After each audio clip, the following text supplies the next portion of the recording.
What's up, y'all? You know what time it is. It's about to be that time.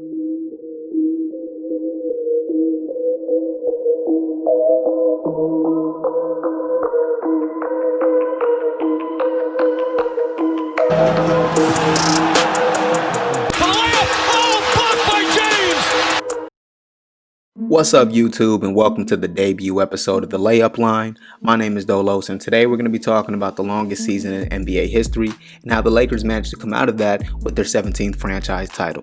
Now, the 2019-20 season started on September 30th, making it over a full calendar year between the season stopping and starting. That's a ridiculously long amount of time to go over, so I just wanted to recap the title team and how the roster came to be. So that story actually starts with the 2018-19 version of the team, who had a strong start to their season, but injuries and inconsistent play along with the poorly fitting roster ruined LeBron's debut season in LA.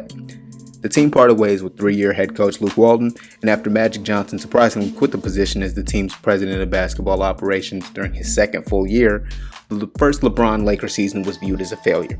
They missed the playoffs, and chemistry issues loomed after a trade deadline filled with rumors of potential moves. They appeared to be lacking in experienced management, and after Magic's departure as team president, we got stories of infighting with the front office, and the Lakers had a lot to prove that offseason, with fans being vocal about disapproving of the direction the team was headed in. So how did the Lakers respond? In the NBA, we've seen that it takes a lot to put a championship team together. It takes a decent amount of skill, preparation, but also luck. And the Lakers got their fair share of luck when they were able to jump from projections of the 11th pick in the draft to getting the 4th pick. Now, part of the Lakers' collapse during the season was that their locker room collapsed due to rumors swirling about their young core of players getting moved in a trade for Anthony Davis. Trade rumors affect players differently, and you'll hear conflicting stories about how the trade rumors affected Lakers players, but New Orleans seemed against sending Davis to LA, partly due to disagreements over a trade package, but there was also some animosity in not wanting to send Davis to his preferred destination of LA and a conference opponent. The Lakers jumping from 11-4 certainly gave them the ammo to pull a trade off for AD, and they did that on June 17th when we found out AD was going to be moved to the Lakers in exchange for Brandon Ingram, Lonzo Ball, Josh Hart, and some draft compensation. The Lakers had finally gotten their guy and were pairing LeBron James with another top 5 talent. Some people would assume the story is done there. The Lakers have LeBron James and Anthony Davis, who are 2 top 5 players and instantly the best duo in the league. But the job with this team was not done, and the criticism continued to pour in. This wasn't just from those that hated the Lakers. There were legitimate reasons to doubt some of the things the Lakers were doing during this stretch. Rob Pelinka, who was the Lakers' new president of basketball ops, who worked formerly under Magic, was inexperienced at the role. Pelinka, who was formerly an agent with Kobe Bryant and others, was new to the GM position, and he was cast as the villain in Magic's departure. Pelinka had executed on an AD trade, but there was still talk of the Lakers being forced to give up too much, or that the team was now composed of 2-star players on big money deals, while the rest of the roster spots were open due to players being free agents that summer.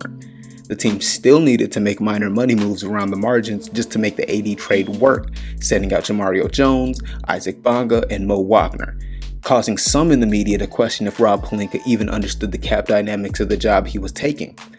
Now, the Lakers, they had their 2 stars, and everyone was watching to see if they can find a way to land another star in the loaded free agent class. Primarily, the reigning Finals MVP for that season, Kawhi Leonard, who had long been rumored to have desires of playing in LA. We would come to find out that for Kawhi, this meant playing for the LA Clippers alongside 6-time All-Star Paul George after he forced his own trade to LA that summer.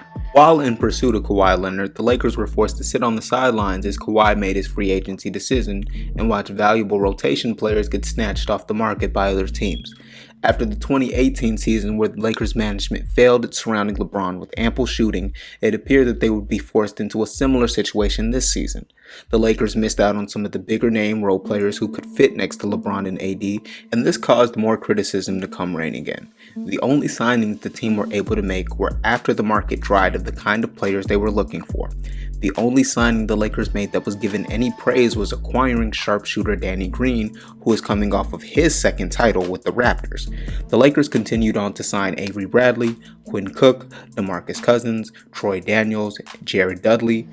The team also brought back veterans Kentavious Caldwell-Pope, Rajon Rondo, and JaVale McGee. But after an off-season injury to DeMarcus Cousins, who was viewed as a high-ceiling signing for the Lakers, Dwight Howard was brought in. Now, Dwight was coming off an injured season where he appeared in 9 games for the Wizards before being traded and waived by the Grizzlies. Dwight signed a non-guaranteed contract, and this signing got a lot of hate in particular. Every locker room Dwight Howard has been in has had some complaints as Howard as a teammate. Adding him was a risk, and I don't want that washed away and forgotten because it paid off. Dwight worked hard all season, and criticisms of him were often overblown. He was never a bad player in any of his stops, providing quality rebounding and defense, but the issue is that he did not always want to be used in the most efficient ways for his team.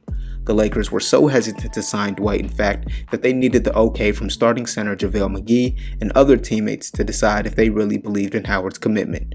During all of the questions and criticism, there was a lot of scrutiny in regards to the Lakers' head coaching position. After parting ways with Luke Walton, the Lakers needed a new voice in the coaching seat, and we heard a lot about some high-profile candidates in consideration for the job. Ty Lue, who would go on to serve as the Clippers' assistant coach, was considered due to his role as a head coach for the 2016 Cavs team.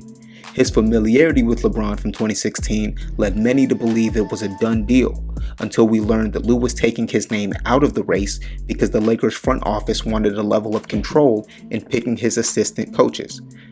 The Lakers were also rejected by Monty Williams, who inevitably selected the Phoenix head-son coaching vacancy, and by the time the Lakers selected Frank Vogel, narratives had already begun.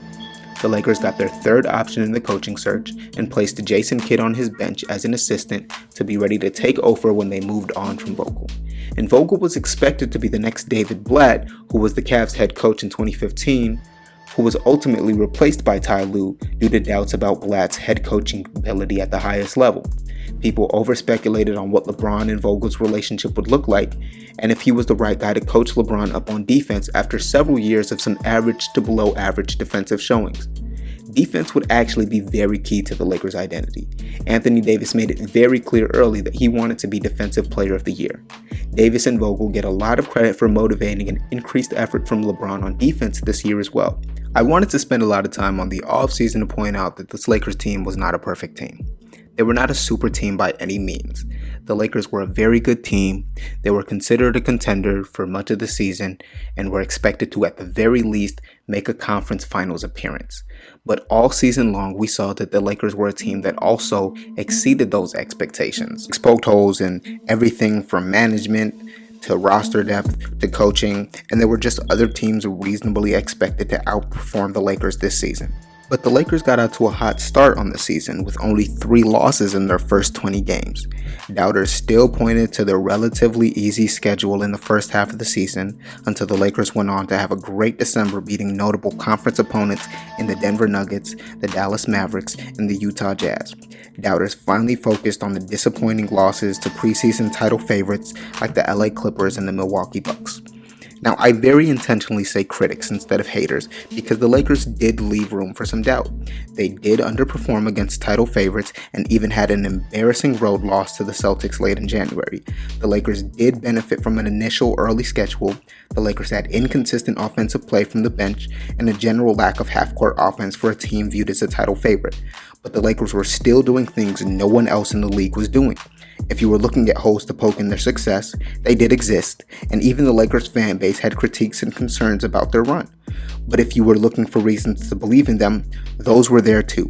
The Lakers went 56-0 in games where they took a lead into the fourth quarter. The Lakers had 5 win streaks of 5 games or more. The Lakers won 17 straight road games in the Western Conference. They prided themselves on trying not to lose 2 games in a row, which still happened twice, but they were on a 60-plus win pace, with the only comparable team being the Milwaukee Bucks, who were playing in a noticeably worse conference that housed 7 of the worst teams in the league. Leading into the NBA shutdown caused by COVID, the Lakers were playing some of their best basketball, and after a huge weekend where they captured back-to-back wins against the Clippers and the Bucks, the conversation about who is a title favorite changes. And after this level of regular season success, LeBron James was a distant runner-up in the MVP race. Anthony Davis also was unable to win the Defensive Player of the Year. Head coach Frank Vogel was not even a top 3 candidate for the Coach of the Year award, and executive Rob Pelinka finished 7th in the race for his award. Now, I'm not saying that the Lakers should have swept the awards by any means, but they were given far too little credit in each of these categories for their contributions all season long. I can understand having your doubts about the team or not necessarily believing in them, but it seems critics doubled down at every juncture, picking against them frequently in the playoffs when they were matched up against the Trailblazers, who were touted as one of the toughest 8th seeds in NBA history, the Rockets, who were categorized as a potential mismatch for them due to their small ball size, and a very good Nuggets team who managed to overcome a 3-1 lead to the Los Angeles Clippers. Now, I'm not saying that this was the toughest road to a title of all time or anything like that. I don't even believe that this team would necessarily stack up on a list of all-time rosters. But what I do believe is that this team focused in on their defensive identity, and that allowed them to be a tier better than everyone else this season. And that is why the Los Angeles Lakers are your 2019-2020 NBA champions. Thank you for sticking with me on this here first episode of the Layup Line. I hope to be bringing you a lot more content as the offseason starts to really roll in. We got the draft coming up soon, so we're going to go over some of those draft evaluations. As free agency hits, we can talk about some projections and predictions and grade signings and things like that. So don't forget to like and subscribe for more content, guys. We just want our respect. Rob wants his respect. Coach Vogel wants his respect. Our organization wants their respect. Laker Nation wants their respect. And I want my damn respect too.